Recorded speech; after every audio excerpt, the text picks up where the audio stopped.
أسأل الله أن يسعدك سعادة تبكي من جمالها. قال صلى الله عليه وسلم: دعوة المرء المسلم لأخيه بظهر الغيب مستجابة. صدق رسول الله. أسأل الله أن يبشرك بالجنة أنت ووالدينك ومن تحب.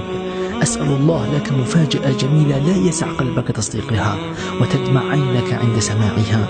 أسأل الله أن يقدر لك الخير حيثما شئت ثم يرضيك ويفرحك به ويحببه إلى نفسك. أسأل الله أن يجعل حياتك أسعد وأهنأ وأجمل من كل توقعاتك.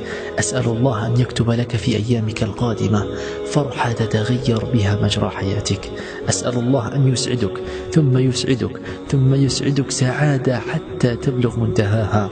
أسأل الله أن يرزقك فهم النبيين وحفظ المرسلين.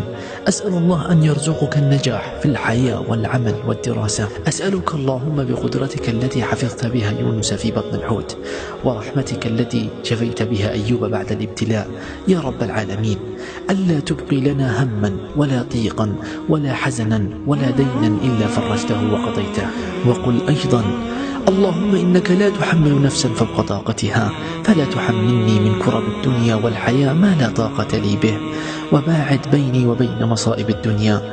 اللهم بشرني بالخير وبشرني بالخير وبشرني بالخير عاجلا غير آجل. وآخر دعوانا أن الحمد لله رب العالمين، وصلى الله وسلم على سيدنا محمد.